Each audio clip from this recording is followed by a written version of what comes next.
네, 안녕하세요. 아는내과TV의 내과 전문의 유두현입니다. 이번 시간에는 데노스맙의 부작용에 대해서 살펴보도록 하겠습니다. 데노스맙의 가장 큰 부작용은 약제를 갑자기 중단했을 경우에서는 그동안 열심히 쌓아 올렸던 공든탑이 한순간에 무너질 수 있다는 점입니다. 연구 결과를 살펴보면 8년 동안 열심히 데노스맙을 투여를 해서 열심히 올렸던 골밀도를 약제를 끊고 나서 1년 동안 그동안의 성적들이 한순간에 무너지는 것들을 확인을 할 수 있습니다. 즉 약제 중단 시에는 그 효과가 빠르게 떨어진다는 점이 단점으로 지적이 되고 있어서 사실 여러 가이드라인에서는 데노스맙의 약물 휴지기를 권고하고 있지는 않습니다. 만약에 그럼에도 불구하고 여러가지 비용적인 문제나 장기 해외 체류 등의 어쩔 수 없는 상황 때문에 데노스맙을 꾸준하게 투여할 수 없는 환자분들이 계신다라고 했을 때는 반드시 비스포스포네이트 약제를 이렇게 이어서 투여를 해주셔야 그동안 쌓아 올렸던 골밀도를 보존할 수 있다라고 알려져 있습니다.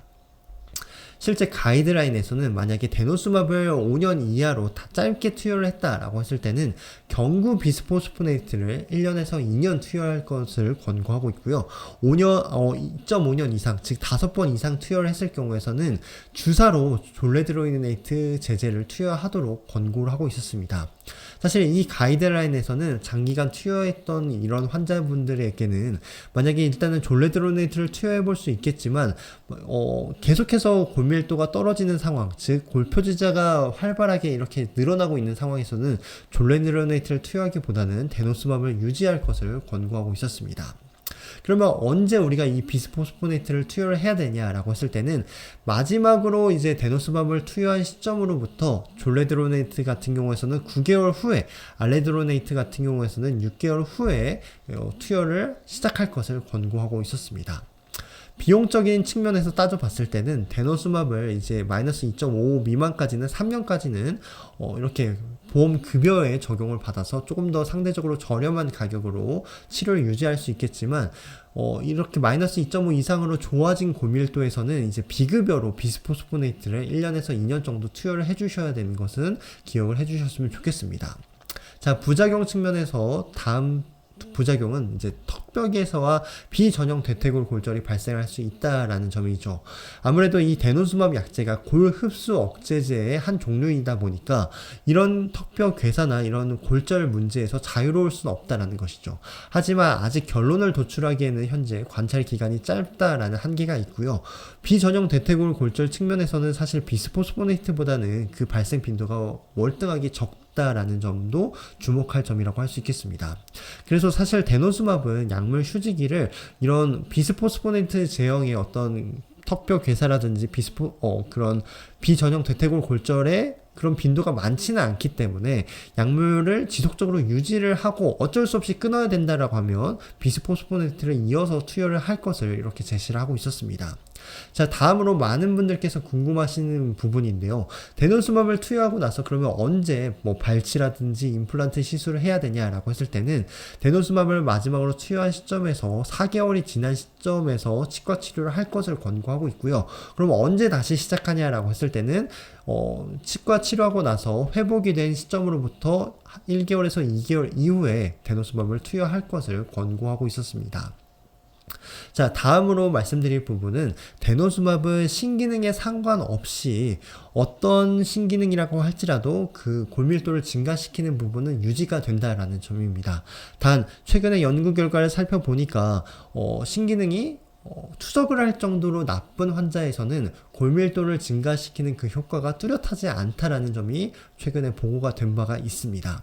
또한 신기능이 만약에 이렇게 너무 떨어진 환자분들에게서 데노스맙을 투여를 할 경우에서는 저칼슘 혈증이 그렇지 않은 환자보다도 더 빈번하게 발생한다라고 알려져 있습니다.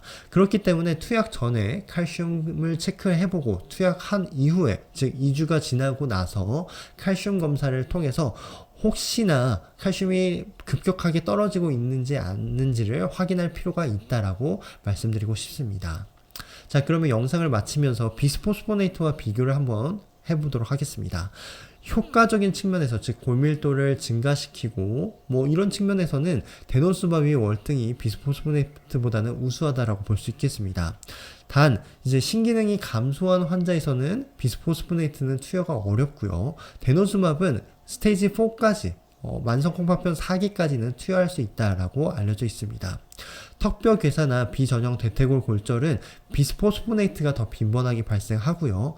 급성기 반응, 즉 약물을 투여하고 나서 전신에 뭐 독감 유사 증상이 나타나는 그런 반응은 데노스맙은 상대적으로 비스포스포네이트보다는 낮다라고 볼 수 있겠습니다.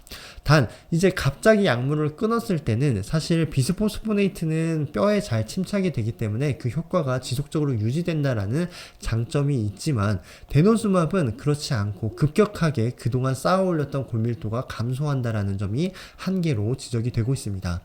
그렇기 때문에 데노스맙 투여를 결정하시는 분들은 병원에 꾸준히 방문하실 수 있는 분들, 그리고 어떤 경제적인 그런 형편이 조금 여유로우신 분들이라면 데노스맙 투여가 권장이 되겠지만, 그렇지 않은 분들이라고 하면 애초에 시작을 데노스맙보다는 비스포스포네이트로 시작을 하는 것이 저는 바람직하지 않을까 하고 생각이 되고 있습니다.